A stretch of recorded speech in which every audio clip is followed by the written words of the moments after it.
we have our group of consultants here from Century West Engineers, and I will, did you want to start or just? Screen Get back the up screen and going? got the clicker.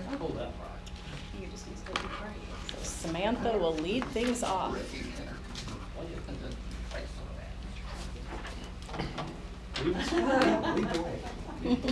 Okay, well, first off, Brandon, Wendy, would you like to say anything as we kind of kick off?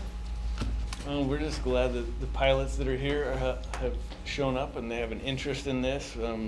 Put a lot of work into this already. We're kind of 3 chapters into it, kind of partway into 4, I'd say. And we're really glad that you guys are here for the kind of fun part of the master plan, which is really where do we go from here?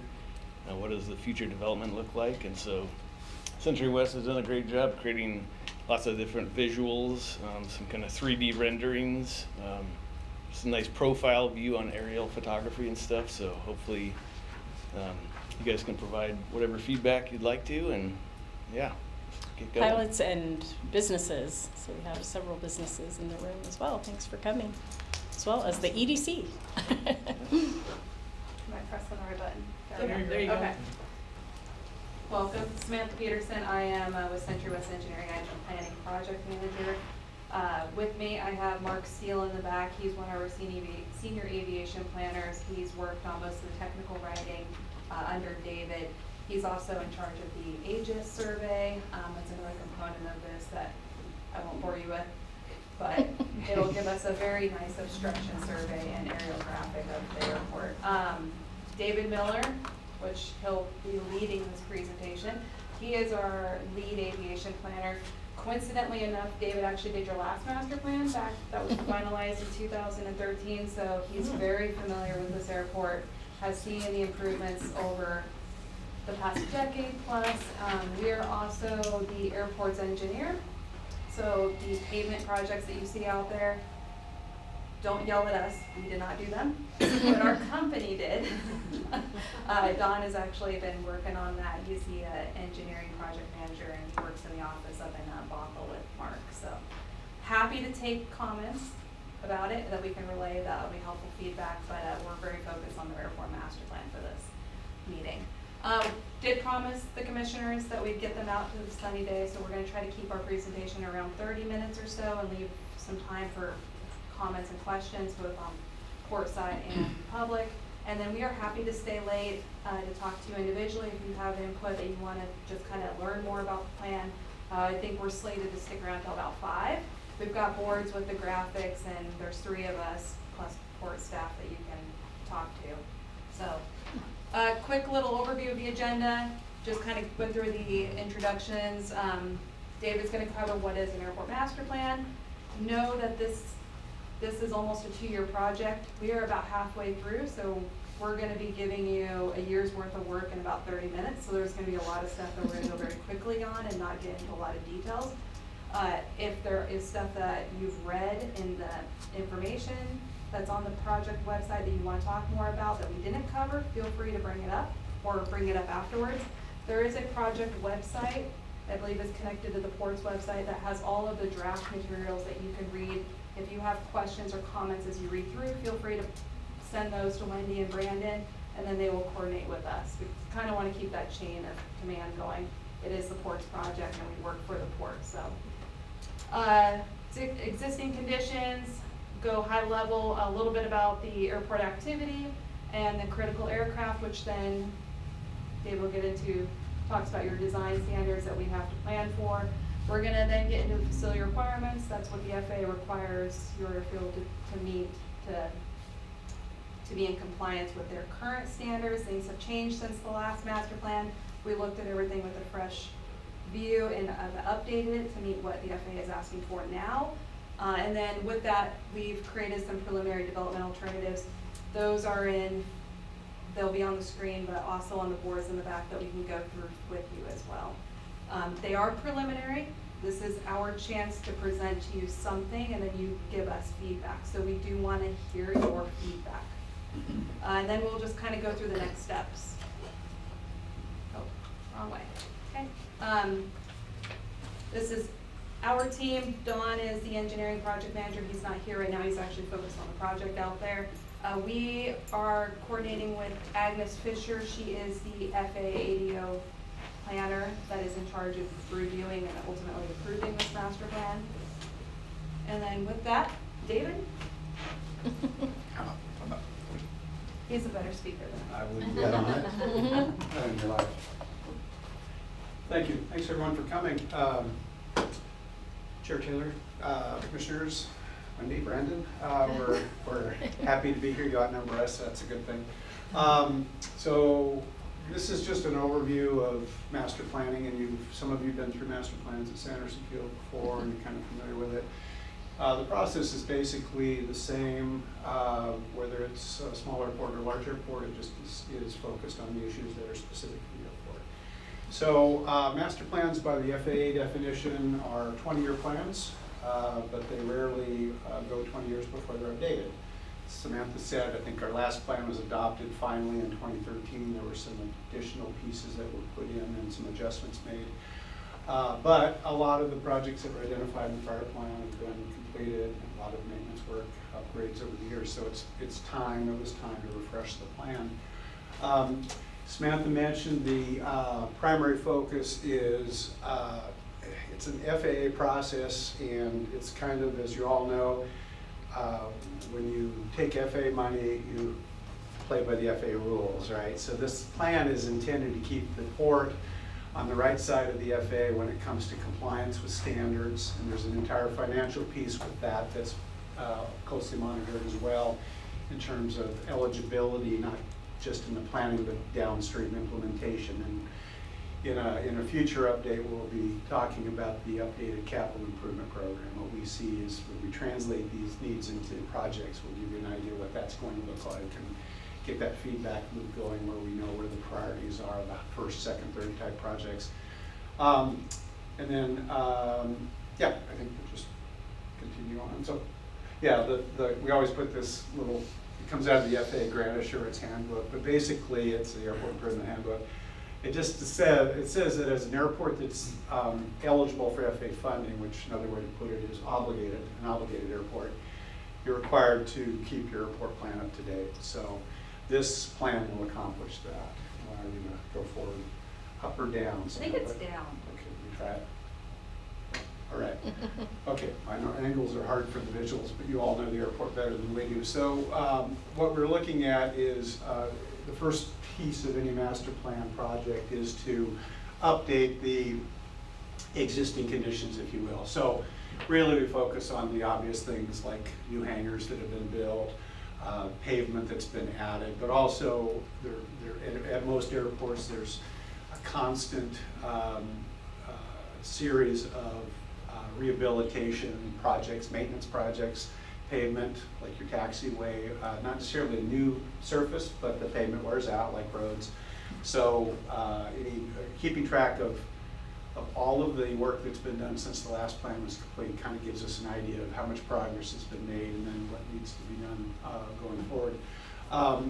This project is, the timing of this master plan is good with the State Department of Aviation's, or the Aeronautics Division of the Department of Transportation's pavement maintenance program. So they do a statewide airfield pavement evaluation, sort of visual estimates of pavement conditions. So we have work that I did believe the inventory was completed in 2024, and the plans just come out this year. So that's good because they're on about a 3 to 4 year cycle. So we'll have the fresh assessments. That's really a high-level pavement management plan. It's not intended to substitute for engineering analysis like the kind that we would provide for your taxiway, for example.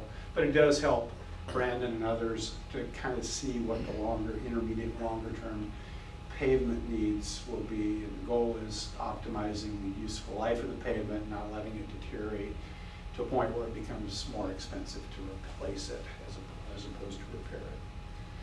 So again, I won't belabor this too much, but essentially the short version of this is that your airfield geometry has not changed since the last plan. 523, your runway is the same, same length, parallel taxiway. The taxiway A is the same, and all the connectors. There have been some hangars added, as mentioned, at the north end of the main apron. There are several new hangars, and then at the south end of what we call the East T hangar area, the newest hangar, multi-unit hangar, was built, completed last fall. So it's just kind of an idea. And I think I would point out one of the significant events that has occurred since the last master plan was completed was the sort of the closing and decommissioning of the Mason County Fairgrounds. And that was identified on prior plans. It had been, there was when we did, I remember we did the last master plan, there were some years left on that lease. The port commissioners at the time understood that there was a plan to relocate the fairgrounds and to terminate that lease at the end of when that expired. And that has happened, and the port has gone in and cleared most of the remnant fairgrounds development, leaving in obviously the south access road. Access is still off 101. The buildings have been removed, some of the hardscape is there, but that's just, but it opens the door for the port to consider future aeronautical aviation-related development on the south side of the runway, which was part of the plan back in the last master plan. So that we'll get more about that in a bit. That's been the main thing. I think other refinements, the drop zone, outward capacity, drops or skydivers, that's been kind of enhanced over the years, and I think it's become a real fixture of this airport. So those are kind of the main things as far as the existing conditions. I'm sorry. And the building burned down. Well, I wasn't going to mention the building, so good point. Yeah, we had a building burned down, but the good news is, fast forward, we have a new building going up. Yeah, I that's mean, right. it's good. So, and I know Brandon and staff worked extensively, I would say diligently, with the FAA to convince them that that was an appropriate location to rebuild another building. Because believe it or not, the FAA initially didn't think that was the case. So good work on that. So that allowed that area to basically be reutilized as it was intended. Not any real changes on the main aprons and all, you're blessed, I would say, with a lot of concrete on that apron. It's 1942, 43 vintage. And we work at a lot of airports in Washington that were built during that period and have concrete, and they hold up really well, surprisingly, over nearly what is now 80 plus years. So, but as far as expansion of pavement on the apron, that really hasn't happened. There was some fencing reconfigurations on the north end, but things are pretty much as they were, with the exception of those specific things. So this was kind of the area. So yeah, you get your bearings there. So the items in blue, I would say, point out the things that this doesn't have. Closer. Does this have a? It does. Oh, it does. I'm going to hold my hand. So the items in blue are newer build. These are new things since the last plan was completed. So you can see let's start with capacity. The nice green area out here that they mowed, keep it nice for the skydivers. The 3 new hangars up at the north end, the building down at the lower end, and then this is the new hangar I mentioned earlier. The whole area on Alpha 1 next to runway 23 was added, and some reconfiguration on that since the last plan. So a lot of the activity at the airport is happening right here. So this is kind of the center of the universe when it comes to where aircraft live and operate in and out day to day. And then, of course, one of the nice things for the port, obviously, is having ample space around and beyond for industrial-related development, which is a very unique situation for general aviation airports to have that kind of diversity. As far as the activity goes, the numbers are not driving a lot of the planning, in the sense that we evaluated the air traffic based on a couple of things. This is an area, as you all, as the pilots know, is an airport that does not have a control tower, so there is no one out there counting takeoffs and landings.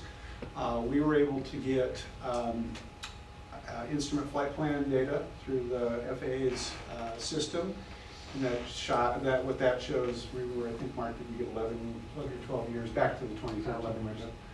Yeah, I think so. What that shows is instrument flight plan filings, aircraft that are either heading to Shelton or departing from Shelton.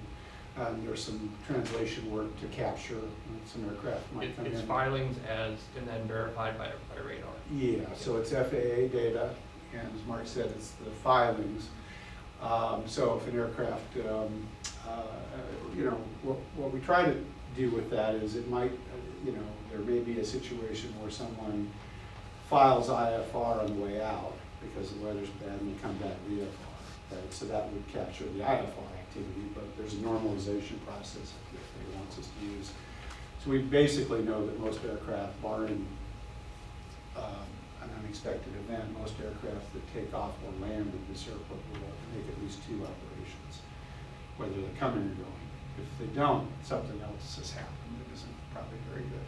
Mostly they come, if you live here, you want to come back. If you're coming here, you want to go where you're going. So anyway, we looked at, the other thing we did was, we knew that the capacity flight, the skydiving activity was a major part of the airport's activity. And we were able to get ADS-B data and for the tail numbers for the aircraft that capacity flies. We're able to evaluate that, and between that information, I would say that was what we expected. Mostly, almost exclusively designed 2 aircraft, Caravans, Twin Otter, and so on. And then we also had what I would say about the instrument flight plan data is the numbers were helpful, but they didn't really determine anything. We didn't see, for example, when we work at non-tower airports that have corporate travel, general aviation, business, turbine aircraft activity, if that activity is a regular event, then we typically see jet operations picked up in instrument flight plan filings. Same with business class turboprops, that kind of thing. And the numbers that we saw that we went back through historically is Sanderson does not typically get 500 jet operations a year. There's no reason you couldn't, but without any particular barriers, the traffic isn't there. It has not been there in the past, at least at the 500 level. That's only significant in terms of identifying the critical aircraft. So if you have 500 or more takeoffs and landings of a particular type of jet, for example, that could be your critical aircraft. In this case, we have a mixture of some jet operations, both design group 1, design group 2, smaller, and then on up, but even some larger aircraft.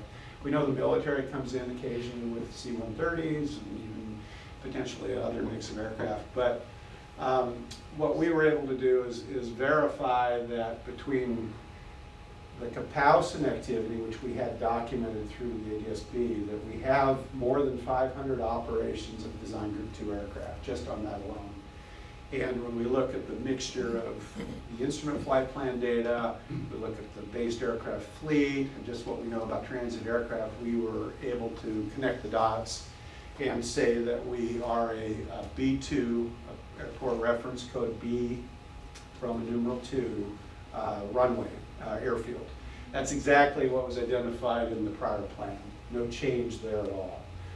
So that's basically the story. We went through all this exercise to document that there shouldn't be any change in the airport planning criteria going forward. You still want to look at the B2 as your goal, and then design around that. We also factor in the instrument approach capabilities, which drop the visibility down to a certain point, and that drives some standards. But again, what we're seeing is consistent with what we found in the prior plan.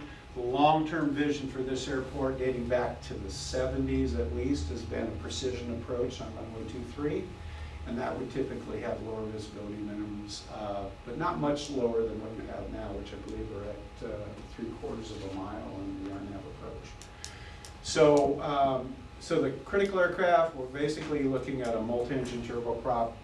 Typical aircraft of this kind is a King Air 300 or 350. And it's representative. Doesn't mean if you go out and stand at the end of the runway, you'll count 500 takeoffs and landings of that aircraft. But as a conglomerate of this group, that's a representative aircraft. So the numbers, again, as I said, the numbers don't really drive the planning in the sense that we estimated from all the data that we had that there were just shy of 28,000 takeoffs and landings last year, 2024. We're projecting modest growth because that's really what the FAA sees around the state, around the country. So we're growing. Our numbers are admittedly very modest, less than 1% per year. And with the based aircraft numbers, again, this is a number that starts out, we're right around 69 aircraft that are counted. And that's in the validated based aircraft count that the port updates with the FAA periodically. Now, it's entirely possible that there are far more aircraft than 69 on the field, because what the FAA does with its validated counting system, it's the database that they've developed nationally, is it will automatically kick out any aircraft that is not actively registered. So if a registration is expired, the aircraft falls off the list. It doesn't disappear, it just doesn't get counted in the validated count. Doesn't mean it can't be added. You know, we see this a lot with pilots and pilot myself, and you know, I know people that put their aircraft into heavy maintenance, and they're not going to pay to keep it. It's going to be a 2-year project. They can let the registration lapse, and then they just pick everything up when it's ready to go back. That's one example. Another is let's try the airworthiness certificates. Sometimes an aircraft will lose airworthiness certificates for various reasons, and they fall off. Another big group that falls out are aircraft that are listed at more than one airport. You know, I'm from Alaska originally, and we used to see a lot of aircraft come up and spend the summers in Alaska, you know, all kinds of hunting and fishing guide type stuff.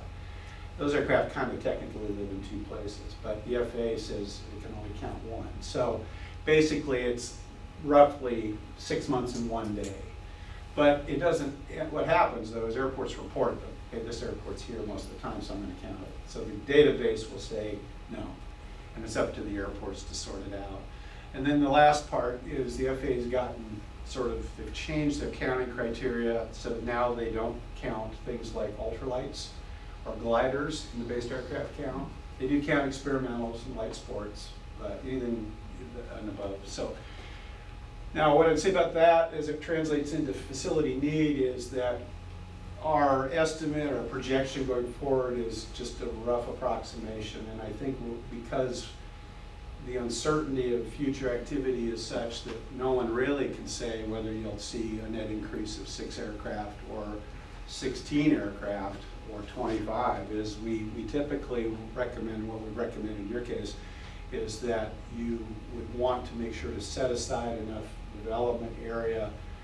We would call it a development reserve for hangars, for example. You have ample space to park aircraft on the main apron, but even if you're only looking at something on the order of 10 aircraft or so, we recommend typically doubling that. And in your case, with small numbers, it's even probably wise to increase that beyond. So what you're going to see in a minute with all the development areas, you're going to see a lot more new hangar spaces than this number would suggest you're going to need. And that's okay, because nobody's going to go out and build hangars until they're actually needed, whether it's a private developer or the port. So we just use this as a guide. It's basically with the FAA, it's one of those boxes that needs to be checked. And Samantha will update us on this. The FAA has accepted these numbers just this week. They were Yesterday. informally saying, okay, we're satisfied that these are good. It doesn't limit you in any way, in the sense that the design standards are really what is determining the kinds of projects that go forward that the FAA would typically fund. Let's see here. So with the standards review, as Samantha mentioned, there's always kind of what we do anyway at Century West is that we look at it's kind of a 2-step process. One is the compliance review, and half the battle with that is things that were built to standards 40 years ago, 30 years ago, even 20 years ago, may today not meet standards because the standards continue to change, even within the same design group. So it has to do with things like taxi lane clearances and things like that. So example of that would be up in the upper photo there. This is your east hangar area, and the spacing between the hangars, the taxi lanes, the stub taxi lanes that go through, they're in the range of 60 to 70 feet, somewhere in there. And by the current FAA standard, there should be 79 feet between there. So we're not suggesting that you go take all those hangers out and just point out that there's a standard. And there's another methodology to come up with the numbers where you look at the largest door width in the hanger, and most of those new hangers are around 40-foot door width. So, you know, the upper, give you some context, the upper range of wingspan in design group 1, which is where, you know, you're thinking Cessna 172, 210, Bonanza, whatever. The upper wingspan in that design category is 49 feet. So that's the number the FAA uses to get to 79. There's some math involved.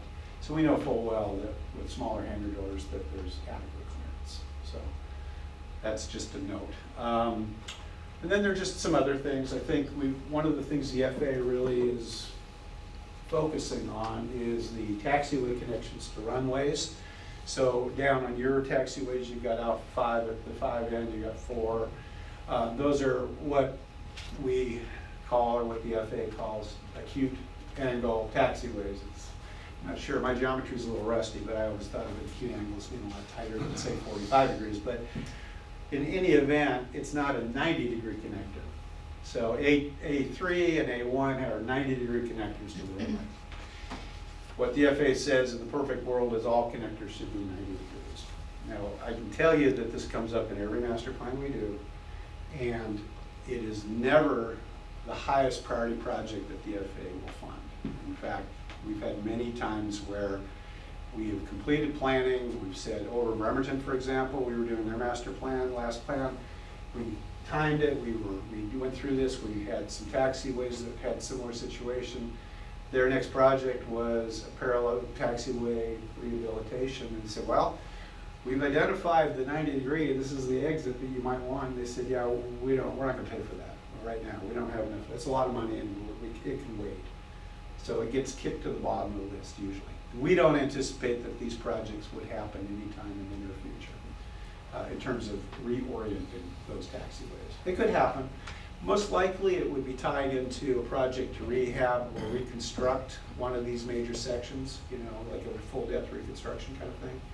But, you know, another thing we learn about the FAA is that it seems like from day to day, or certainly year to year, policies change, points of emphasis change, and it's possible that their view on these taxiways could change in the future in either direction.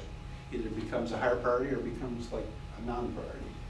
But we've documented it for the plan, and I think that's it. We put A1 on here, and it's not, as you might notice, it is not an acute angle taxiway, it's a 90-degree taxiway. The issue with A1 is that, and you're not alone in this situation, but at A1 you've got a direct access path between the runway and the apron. So there's hold areas, there's markings, but what the FAA defines as direct access is a straight shot for an aircraft from a parking apron to the runway without some kind of directional break. Our suggestion on this is not to mess with the geometry, but to enhance the pilot awareness. That can be done with lighting or additional signage. It's just too strange a configuration. We looked at it and we worked with Brandon to come up with, well, we could do this and we could do that. And in the end, we felt, we kind of ran it by FAA, and I think they were okay with the idea. But that's one of those where we know there's a lot of space, there's a lot of taxi distance on Alpha 1 that pilots can begin to gain some situational, even transient pilots that may not know where they're going around here.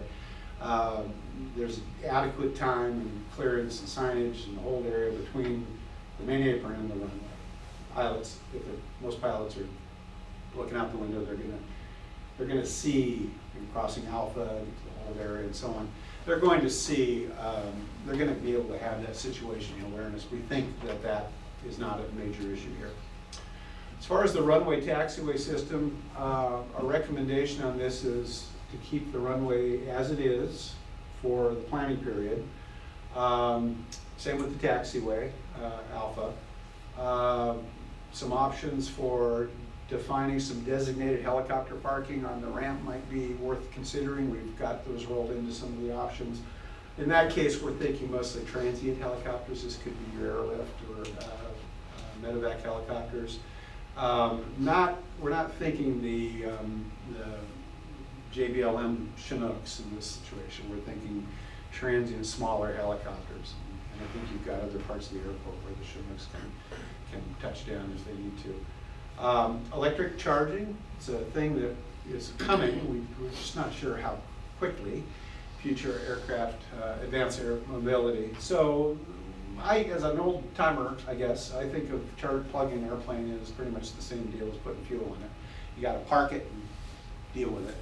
The only difference is with AAM or with the charging is that kind of like with vehicles, you can drop 20 gallons of fuel in your airplane at the pump and be on your way in maybe 10 or 15 minutes. But if you need to charge your airplane, we don't really know what that's going to look like because the technology keeps evolving. We're expecting it's probably going to be something like a transient tie-down situation where somebody comes in, they plug their plane in and go get something to eat at the nearest restaurant. Maybe an hour later, they've got enough juice to go. Could also be transient aircraft that do overnight parking. So eventually, probably not even within this 20-year plan period, there's going to be a mix of demand. So you're going to have transient and based aircraft. Based aircraft, we think typically you're going to be able to, kind of like your car in your house, if you need to plug it in, you can plug it in your garage probably. Transient aircraft, I think it's more of a public space kind of thing. So the good news on that is you've got lots of space for a variety of things of that nature. And then lots of you're super blessed with having land here and developable land for aeronautical and non-aeronautical uses. So that's good. So I'm going to just continue on, or did commissioners, do you have any questions about any of that before we move on? Okay. Well, I hear silence. If you're not asleep, if I haven't put you to sleep yet, I'll just try to keep it going. So this is actually just kind of an overview. So this is kind of to give you an idea of sort of the areas we're talking about. And I already touched on very briefly that we don't really see, aside from possibly some of the taxiway configurations, we don't see a lot of need for significant improvements or changes to your runway taxiway system that isn't related to storing aircraft. So what we're talking about are hangar development areas, and then in some cases some new taxiways to access areas that aren't currently developed for that use. So you know, we've kind of got the main terminal area up here, which everybody's familiar with, and then the main apron, but then the main hangar area, and then the south area here. So when we're talking, these are the areas what we call landside facilities. I always tell people that are pilots, it's like airside, think of airside as where the aircraft take off and land, runways, taxiways, where they move, the movement areas. Landside, I think of, is where the aircraft live, whether they're parked on an apron or stored in a hangar or getting fuel or whatever they do, that's the landside area. So what you're going to see here as we go through this is most everything is landside.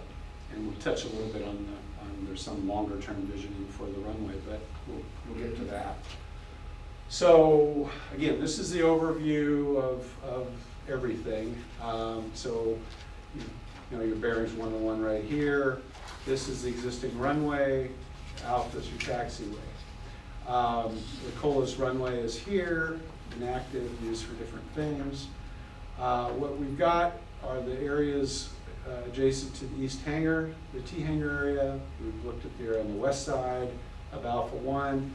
We've looked at areas, we're really looking for infill opportunities in and around the main apron, just simply because it's less expensive to develop in areas that are close by as opposed to starting new areas.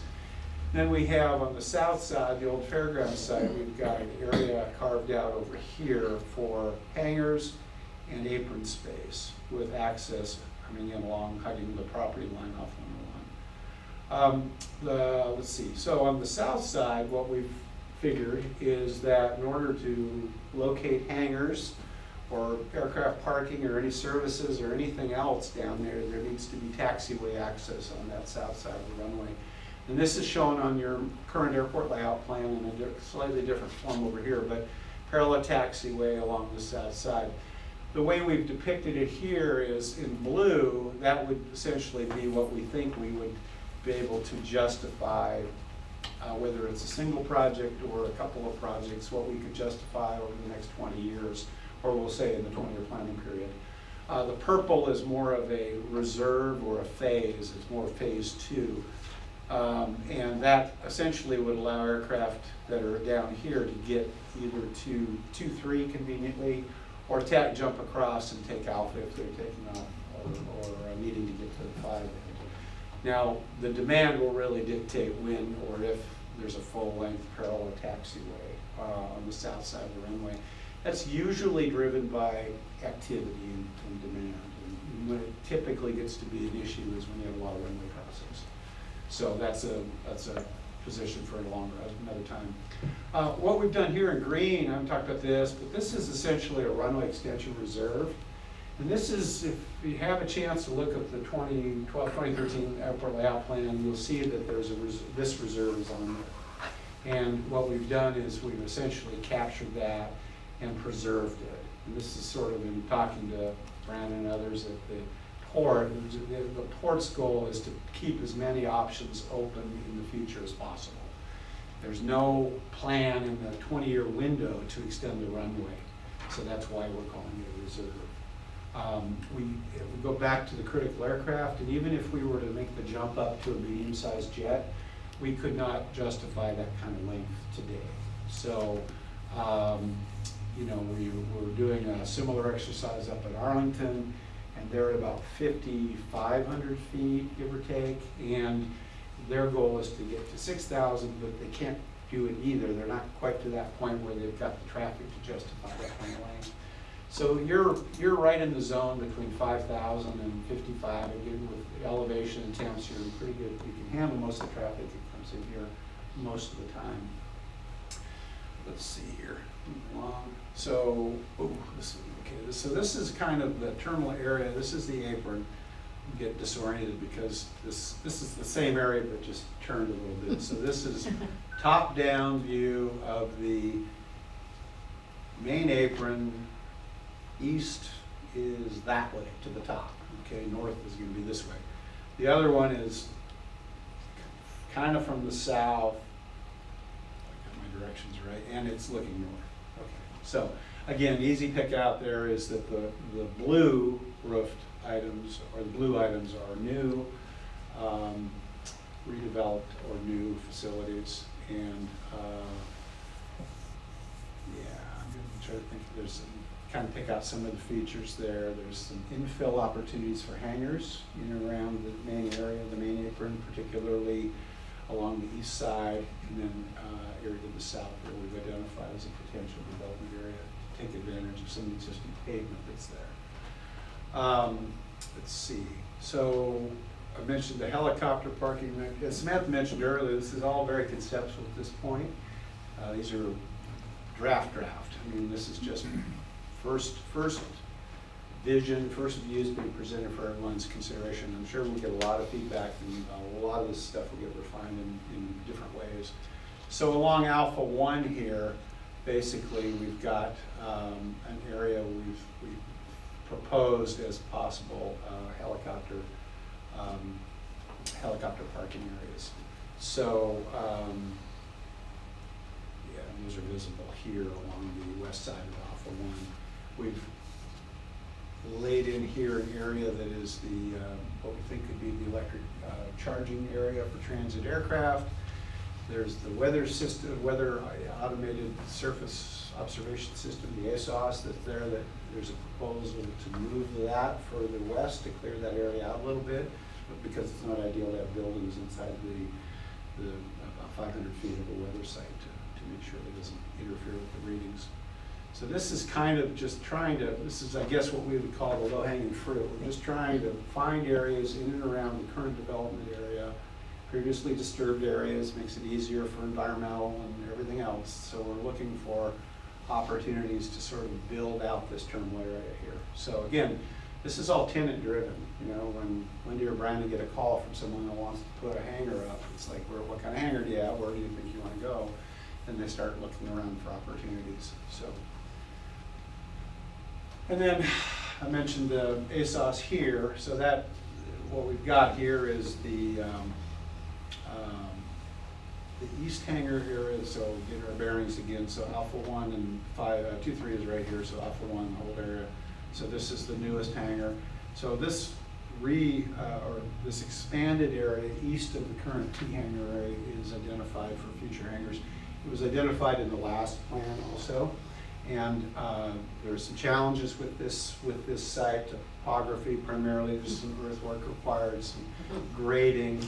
But I think that's common in most airports. So, no, talking to people who are familiar with the site, developing the lower end doesn't seem to be a huge challenge for them. So I think, again, market is going to decide how quickly this comes in. The way we laid it out was we would propose upgrading this southernmost taxi lane that's in front of the new hangar to meet Design Group 2 standards. And there's a sign, I think there's a runway directional sign located right about here that needs to be moved, might be right about there. And that would allow Design Group 2 aircraft to get into this development area, as opposed to just small Design Group 1 aircraft. The way we've laid it out here is we've got box hangars on the kind of the southern row, and from there we've gone ahead and put in T hangars. But again, that's the point where the port will decide if the right balance is to put T hangars there, or it could be a repeat of these rows. You could have several rows of box hangars, or you could have box hangars back to back with largest spacing on the taxi lanes. This is an area that's, again, it's adjacent to an existing development area. It has good access. It's not far from the center, not far from fuel and services. Future development area on the west side. Again, to do this, the ASOS would need to be moved, but this gives the port another option. And it's kind of looking at these two as sort of semi-equivalent, not entirely, but pretty close in terms of the type of aircraft. And then the rendering on the far side, if you can pick up on that, is just kind of a visual of what all that looks like, sort of from an oblique perspective there. So this is I guess it's the next logical step after the historic development of hangars that the port has been embarking on here over the last 30 or 40 years. So that's kind of what we call the terminal area east area.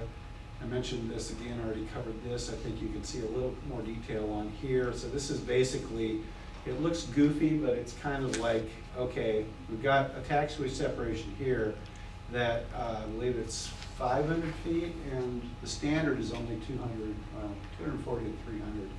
We're not recommending moving alpha, so we've got a lot of room to work with there. So in order to build in, and even on this is a semi-oblique view, so it looks kind of skewed, but trust me, these new pieces here are actually 90-degree pieces. They don't look that way when you look at them from different angles. So the idea would be that the aircraft hold areas would be clear of your protected airspace and design standard areas. So we're having some conversation about trying to keep some of these Alpha 5 and 3 taxiways are, I believe they're 50 feet wide. Is that right, Brandon? Right, yeah. Yeah, and there's Alpha some 3 is 35. But Alpha 3 is 35. Okay. Yeah, there's some interest in trying to keep some width there, primarily to facilitate the military aircraft that come through, C-130s and others that might need some additional pavement. But again, that's something that would be dealt with at a future point. This little jog here is just simply a way to get over and working the angles to get over to the hold area. So the goal is to have the aircraft perpendicular to runway center line when it's at the hold line. So again, nice to look at, but I don't think it's going to be anything you're going to have to tackle in the very near future. And then even to the point of showing a future aircraft hold area up here at the top. With the runway splits that you have, runway 5 doesn't seem to be the bottleneck for departing flights, except in certain rare occasions. So, but getting it in there it'll show that it can meet standards and be developed. And then, let's see, so on the south side, this again is focusing on, how are we doing on time? Can we pick up here? Okay, we'll wrap it up. So this is the south end off of 2-3, and the basic concept here is tying in new taxiway to access. So A1 could drop straight down and over, tie down apron, parking apron, with space for some hangars. And to the west of that, we've identified future hangar development rows, box hangars as they're shown, but this is another thing that could be configured with T-hangars or multi-unit buildings of that kind. So one of the things we're looking at on this side that's a little different is, this is, to give you an idea, this is a 300-foot separation between the taxiway and the runway, and Alpha is 500. So this is what would be needed to meet standards. And then we're protecting for long-term precision airspace. So the setbacks are a little bigger than you might expect. That's why the future hangars are this far back. So it's all kind of factored in. And just to give you a frame of reference, you can kind of see on the aerial where the Highway 101 road, the loop comes in and goes out. So it's south of the southern piece of that road. So, you want to talk about next steps? Oh, come on, give me a break. I've been talking too long. Okay, so process, as Samantha mentioned, is this is an open process. These graphics are going to be on the project website for everyone to review. And are we coordinating all the comments through Brandon and Wendy? Send to the board. Okay, so any comments, anything that you see right here? I meant in terms of writing, or if you, in this meeting, yeah, but I just want to make sure everybody understands the process. So we can definitely come back and get your question. So all of the input that's received, whether it's today, in the next couple, 3 weeks or so, whatever the desired turnaround is, the port will then kind of weigh the pros and cons and then make some decisions. I would point out that the 3 areas that I identified, it's not necessary that the port select just one of those areas for development. That question about which development area may be the easiest or best to develop would be made later as the demand materializes a bit and as the money comes into focus. So the goal here is really to see if these conceptual layouts that are identified, if they're all fine, if some of them are fine and some are not, it's the time to sort of pare it down. This is just conceptual. But the goal is to come up with something that's consistent, meets the FAA standards, and then it will be residing on the airport layout plan. Now, the capital improvement program, I mentioned that. That's simply, what that'll be is every project, we're not really down to the point of costing out buildings, because buildings are usually privately funded. FAA doesn't typically fund hangars, so we don't include those in CIPs unless the airport owner wants them, and that usually means the airport owner wants to build them. We have some airports that do that, but fewer and fewer these days than we used to see. But it's really the projects that have components that are eligible for FAA funding or washed out aviation funding or other grant funding, and then it'll be a long list of projects, and then the shuffling happens in terms of finding the priorities. What are the port's priorities? What needs to happen first? And on top of the new things that are identified, there are all of the old things that have to be redone periodically, like resurfacing or seal coating pavements or crack filling or updating markings or signage. And that all rolls into that. And then the airport layout plan, and then it gets bundled up into draft plan report. And then the FAA is reviewing. They have access to all of this as we go, but when we get to the point of final submittal, once the port gives us the green light, the airport layout plan would go to the FAA office in Seattle, and they would airspace it and coordinate with other lines of business. So that is, that's the process. So, commissioners, are we short of time? Would I you think like it's to answer back some to the questions? agenda of staff comment. Yeah, your meeting. Okay, thank you. Thank you. Okay. Turn the lights on everywhere. Yeah. Now we go. We're all in the dark. Yeah, happy to answer any questions, commissioners, staff, and then your pleasure for the audience. What's the overall timeline to the FAA review? When do we expect to see that? Well, once the plan set goes to the FAA for airspacing, what we call airspacing, they typically have 90 days to complete that, although sometimes they're a little tardy with that. That's kind of, they're on their own clock at that point. A year. Yeah, a year. Well, we've had good luck because I think one of the triggers that can delay review are major changes in airspace or, Well, they're not Excuse me. working today.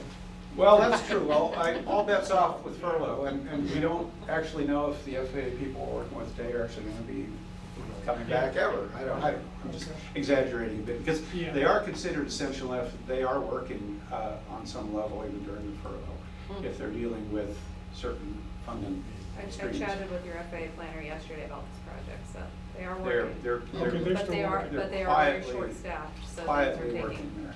a long. Now, whether they get paid, that's another question. So that's 90 days, and I would say with our timeline, we're looking at getting the preferred alternative decision made by you all here in the next couple of months, or sooner if you're able, and then get the capital improvement program pulled together. And again, that's where Brandon and our group could really hammer it out and get it into detail. And then I'd say, do we have what do you think our goal is for getting FAA to the LP end of the year? By end of year, we would like to get this closed out by springtime for grant season. Yeah, Okay. yeah, That would be our goal. yeah. Okay, So their review time is sort of rolled into that time period. thank you. Okay, commissioners, you got any comments or questions? At this point, no. No, not at this point. Yeah, I just need to read through it all too. Yes. Okay. First time I've taken a look at any of it. Yeah, well, there's a lot to absorb. We understand it's pretty dense material sometimes. So the visuals will help, I think. I think that's kind of the big picture. Yeah. So, Yeah. So, Okay, when do we open it up for public comment? Do we have questions from the audience? Yep. I think there were some. I saw some hands. Yeah. Okay, go ahead. Okay, this is regarding the impact on the pilots. My name's Jim Schneider, by the way. I'm a pilot here. First of all, with all the new hangar runway development possibilities, is that going to affect our rent? In fact, I Is didn't that going to affect the rent increase? Is it going to be one because of all the developments? I don't think. No, it doesn't directly tie to development. Okay, that was the first part of my question. If a lot of this stuff happens in the near future, is that going to change the airspace from Echo to Delta with the tower? I can answer that if Okay. you like. No. There's no plan to add a control tower at this airport, so the airspace will change. Okay, a final part of the question, what was the condition of the taxiway blacktop prior to the new pavement going in? I'm an engineer from military background, but it was more of an operating engineer, building stuff and blowing things up a lot also. But I never noticed any serious problems Yeah. with the condition of the blacktop. Yeah. Maybe the engineer that examined it did see deterioration occurring to the point where it needed some addressing, repaving. I'll let Brandon dive into that in detail, but I can tell you just in general, the time to do pavement rehabilitation is before you see distress. Correct, Because yes. it's much You easier and don't want less to deal with expensive. potholes before you get a crew. to fix it. Yeah, and so, yeah, the line between full depth reconstruction and rehabilitation, obviously you just add more zeros to the cost. But Brandon, do you want to speak to the condition prior?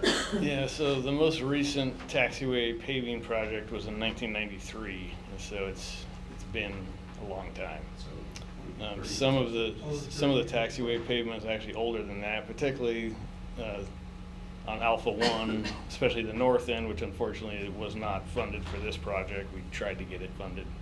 That's going to require more of a full depth demo and replacement along the apron there. But and then some of the taxi lanes, between the T hangars, especially the older ones, are considered now in fair condition, which is one step above poor condition, I guess.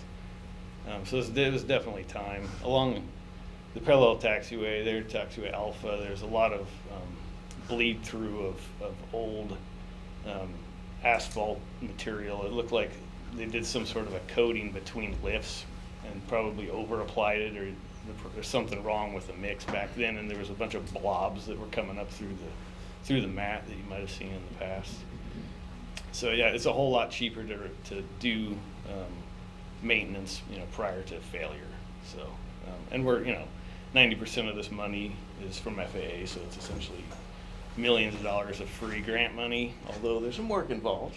Yeah. And then, up to 5% is also grant money from DOT Aviation Division. So there's not a ton of port money, or certainly tenant money in the mix. So it's, we're extending the life of the airport. It's a super important commodity in this community. So I think we're fortunate that they were willing to do this so quickly after we did the same type of work on the runway. So I think for planning purposes, for this type of climate, we typically assume, if we lay out in our capital improvement program rehabilitations of taxiways or pavements, we typically assume that there'll be a need to do it again in 20 years or sooner. So, as Brandon said, with Alpha back in the early 90s, you've got 30 plus years after that, which is good. Yeah, I mean, really good.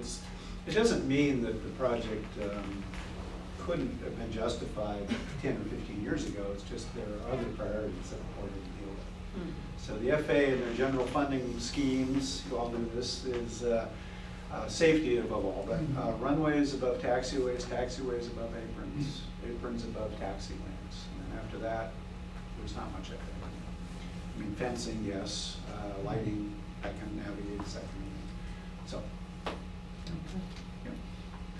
Other questions, commissioners? I have one. Please. Go ahead. It's up to the chair. Yeah, go ahead. I'm just following, Yeah, I'm go getting ahead. signals here from the chair. Yeah, go ahead. Thumbs up, thumbs down. Yeah, could you go back to the slide that we had before we put this one on?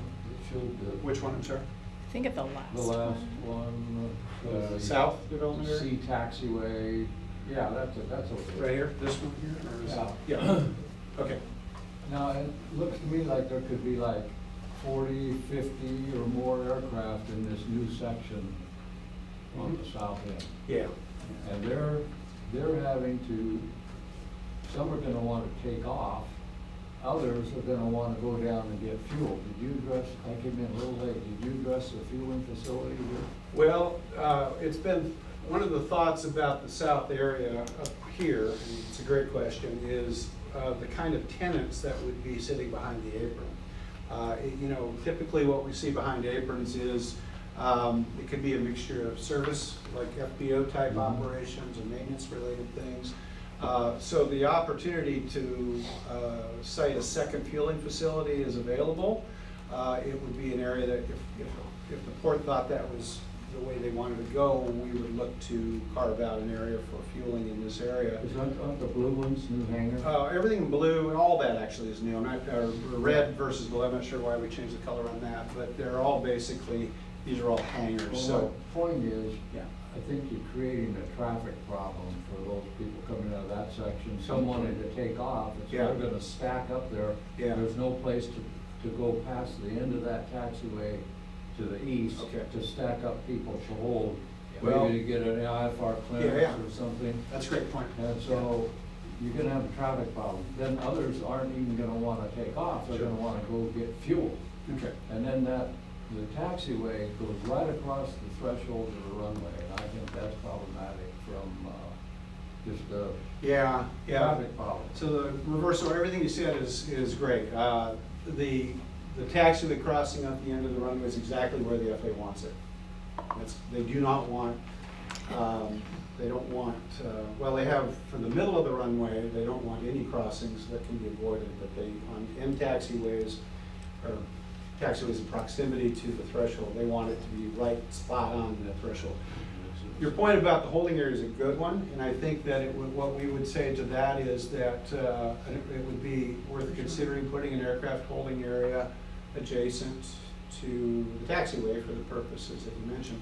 The reason that the holding area on Alpha 1 is the way it is because of the geometry of Alpha and Alpha 1 coming together and then drop straight down. So that's why it's sort of awkwardly positioned the way it is. But with this consideration, we would not probably propose anything over here. We'd probably say you'd put one in here. So that would be how you would address any bottlenecks for that IFR clearances or others. If there was no fuel available at the south end, yes, you're absolutely right, aircraft would have to cross the runway to get up to the fuel area. There's just room for one airplane taxiing, right? So That's, yeah, for this if you've length got of people taxiway. coming right. from the fueling Mhm. station and Mhm. people going to it, Well, that's, somebody's yeah. gotta find a place to get off. Yeah, exactly. It's like you have on Alpha One now. You've got a long run of taxiway and pilots kind of navigate around that. So those are all good points. I think on the fueling, that's definitely something the port can consider. It's not uncommon for airports to have 2 FBOs or even have 2 fueling, but it typically requires a significant amount of traffic to make it pay, the business plan, if you will. Was there a plan for upgrading, and did you have a plan for upgrading the fueling facility? No, So it's the- more modernized and No, from the master Equipped. planning, oh, excuse me, sorry. equipped, so it's more up to date and it's properly maintained? Yeah, not from the master planning. From the master planning standpoint, the most important element or consideration is identifying that the space is adequate to accommodate the use. The fuel tank sizes are sized well for what you have. The pumps and the card swipers and all that's more of the accessories that go to make the system work, and that's just keeping up with technology. You don't really need to master plan the next generation of credit card swipers, right? So what'll happen, so our assessment of the existing fuel area is that the structure is sound, as it appears, and we checked in on that with Brandon, and the tanks are adequate. If one of those tanks needs to be replaced at a certain, in future, it would probably go right in the same location. And that's kind of, so no, I have no real plans to upgrade, physically upgrade the fueling facility as it is. It seems to work pretty well for what you have, and it has both Jet A and underload that right now. And it'll be some I don't combination. think it works well. Well, I'm I just can saying see- in terms of just a minute. function and I flow. can see it's not a part of Yeah. the master Well, plan. whether or not the payment systems and other things work as well as they might, I couldn't answer that, but access, it seems proximity-wise, it's kind of, again, that center of gravity of the main apron, and the main majority of the aircraft are in close proximity to that area now. And you're absolutely right, though. The development on the south side will kind of shift that balance point a little bit. And those are things that airports deal with when they see development occurring in different areas. And no 2 airports are the same. I've got a question. Sure, go ahead. So, 3 things that have come up when I've talked to pilots here on the airport that we're kind of lacking that we'd like to see, and one is we don't truly have an FBO. I didn't hear what you, the last part. We have no FBO, Oh, FBO, okay. none. I mean, we have our little pilot lounge thing that we kind of took over and remodeled and did that part. And we really don't have a repair facility on base that's kind of open for everybody. That's something I'd really like to see some effort put towards that. And then the last thing is you look and we fly around all these different airports all over the state, they have restaurant facilities and places to eat and that kind of stuff. And we have nothing here as a draw to bring people in, which would help, I think, a lot of the activity here on the airport. And that's just my opinion of bringing forth a couple items that I think are missing on this airport. Other than that, we're a little discouraged over what just happened with the paving project, but we covered that, I think, at the last meeting in a lot of detail. We basically want the pilots to feel as though they are considered equally with everybody else on the airport. And that's as nice as I can put it. Okay. Got it. And I think the amenities or the facilities that you're talking about, the goal in kind of space planning terms, identifying areas, these infill development opportunities that the port has, I think that if any you know, as an example, if a maintenance operator wanted to set up shop here and lease some ground and put up a building. Well, I think we should encourage that. I don't know if we're doing that. and Yeah, it's that's not, part of yeah, what it's more of an airport management issue than it is an airport FAA issue, so it's kind of how you deal in the day-to-day. But good points all. You know, we've been approached by a couple of potential FBO developments. The most recent one was actually interested in the former fairgrounds site, and they were looking at possibly leasing 10 acres and wanted to put in a big FBO hangar and an apron and everything else. And then months have gone by and we've heard nothing from them. Big lot. So occasionally we do hear from potential developers, and we're very encouraging of that. So we understand it's a need. I talked to that same individual not too long ago who the funding just kind of, I mean, the way of the world has This is a changed. tough business to be in Mhm. because, you know, it's. For sure. Unless you have the number of aircraft and Dreykoff's people supporting landings, it, it's not gonna Yeah, work. you have to be big enough, so, yeah. The previous potential FBO that wanted to site here didn't realize we were located in Shelton, Washington. He's located in Texas and was gonna swing by and take a look. Yeah. He called me to tell me he was gonna be late, so. Yeah. He was going to Shelton, Connecticut. Somewhere. Yeah. I would like to applaud though Brandon and Wendy because they do get inquiries and they reach out to us and we put together layouts for them to support their conversations. They are Yep. very, very active and encouraging, and we've done a lot of concepts trying to help bring the folks that you're asking for in for them to market, and then it hasn't worked out. And it's not from their lack of effort, because we're right there supporting them every single time. And we've had numerous of them just in the past year. Bubby's Burgers is another example. We were Yeah. trying to get that restaurant located just north of the T-hangers across Airview Way, and Get a we food made truck. we made some serious effort with FAA on that, and they were willing to grant it, and then unfortunately the developer pulled the plug on that one, or at least in the short term. Hopefully they'll come back, but. And by the way, I agree with your statement. You guys have done a lot of work on this and I appreciate it, but it's not an easy job. I'd like to make a few comments. I'm Jim Murphy, I'm a pilot here and president of the local pilot association. One thing, I'm pretty optimistic about this airport. I think it has what it needs to grow and bring in a lot of stuff. And we have a decent runway, we have a decent approach, and the kind of things. And we need hangars. And how many's on your list, Wendy? We probably have 25? I was gonna ask that too. 48? Okay, we have 48. Yeah, there's a critical need in the whole state for hangars, so, and people come from long ways. So I think we have a great future. Now, down to right now, I'd like to see a compass rose. We had one at one time. That's right, yeah. Yeah, I'd like to Just get paint on the ground, baby. Yeah, just painted, probably has to be surveyed again, but I think we need that, and that'd be pretty easy to do. In your planning, we need a pilot's lounge that's big enough to serve our needs. We can have meetings, we can have classes. I think it needs to have a bathroom and a shower and maybe a sleeping room.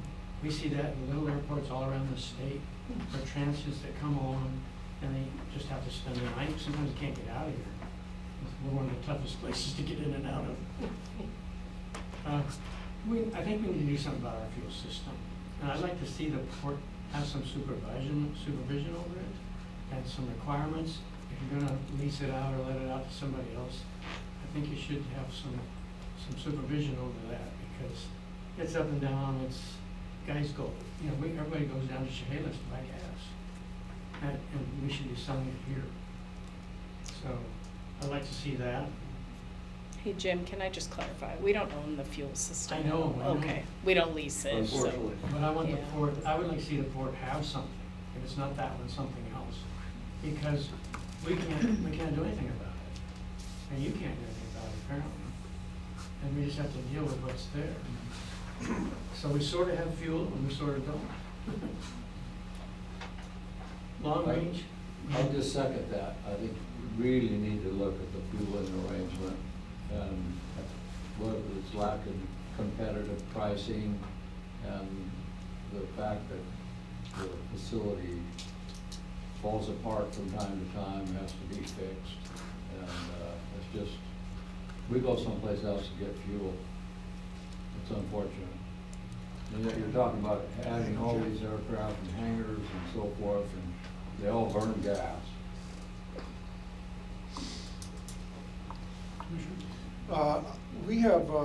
We just had a meeting with the tribal entities, the tribal industries last month.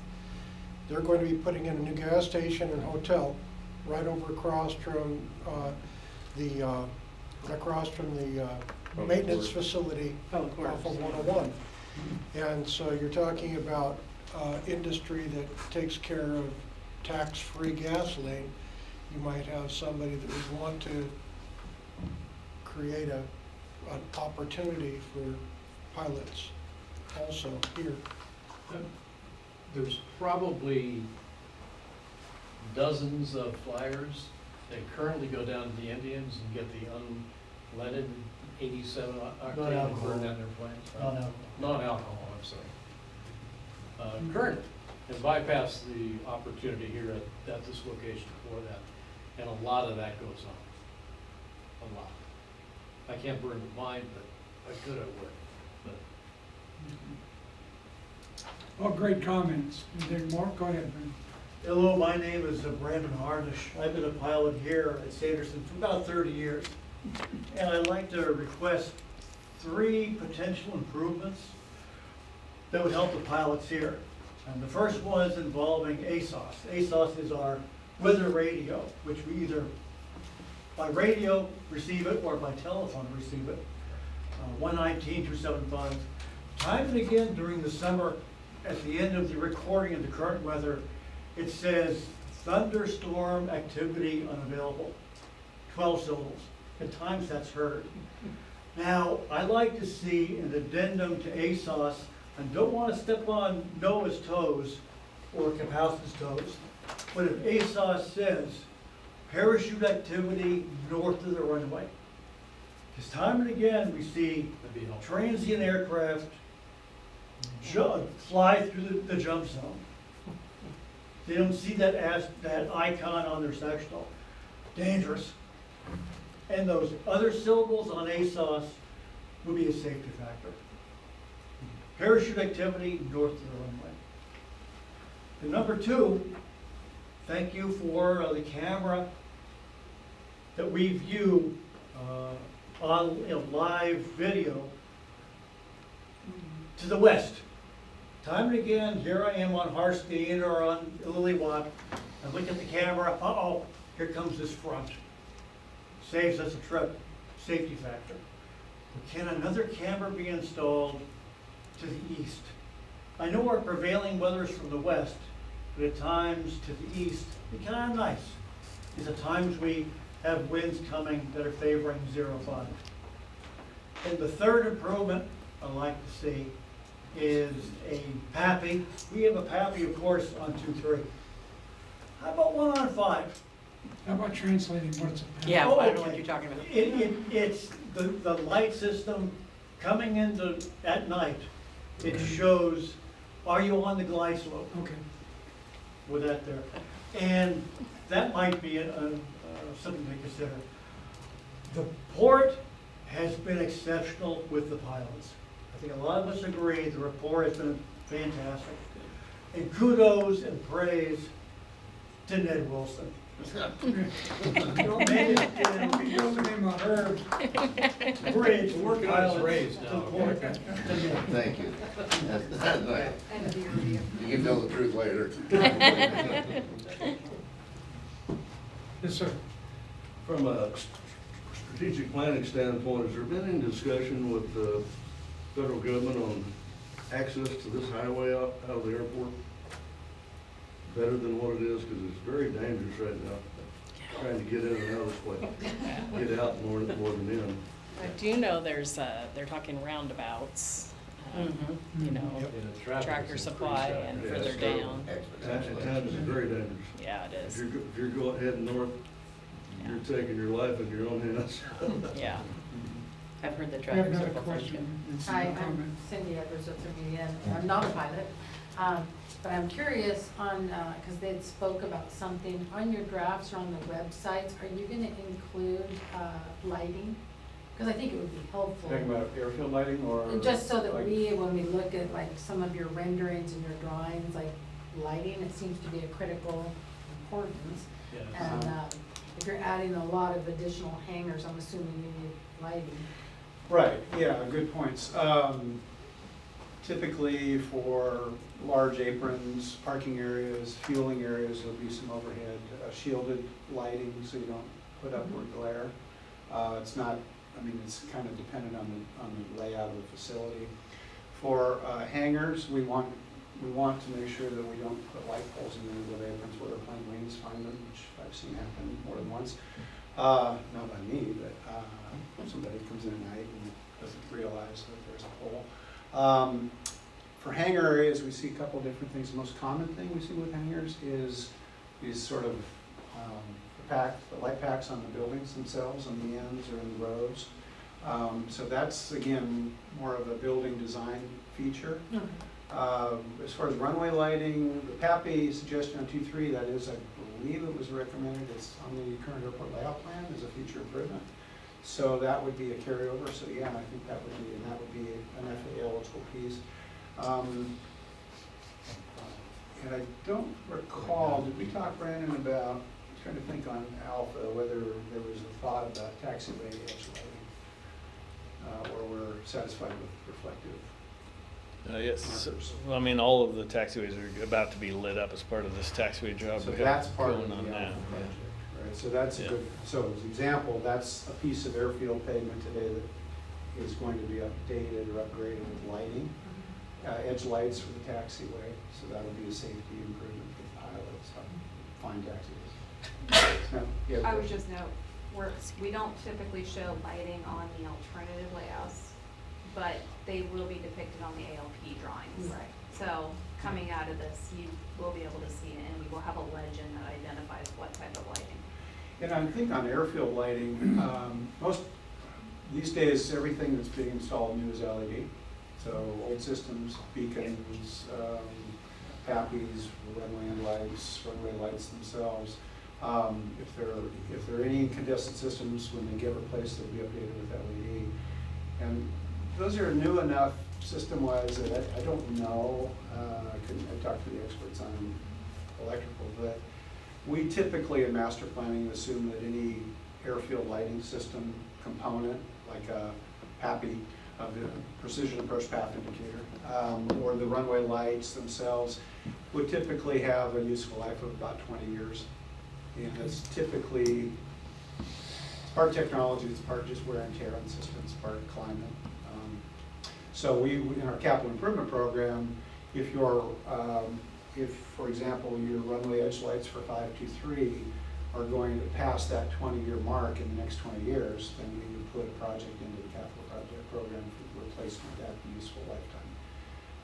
ASOS, same thing. ASOSs wear out and they get replaced. So yeah, that's just part of the cost of upkeep and replacement. Useful life is what typically drives that. Okay. We've gone long, Commissioners. Appreciate Yeah, no your problem. patience. So. Okay, any further comments from the audience? Appreciate everybody's comments. I appreciate the comments. Got a lot of work to do. And we appreciate your efforts in this process. We couldn't do it by ourselves, that's for darn sure. And, Well, thank you. We've had, as Samantha mentioned, Brandon and Wendy and other staff have just been terrific to work with, so we're appreciative of that too. So Okay. Well, thank you. This here. Okay, thank Thank you. you, David. Unless there's anything further from the audience. Okay, do we have any staff comments? I have a question. Sure. Is there another comment period? Is this kind of the only time? This is the public outreach, Okay.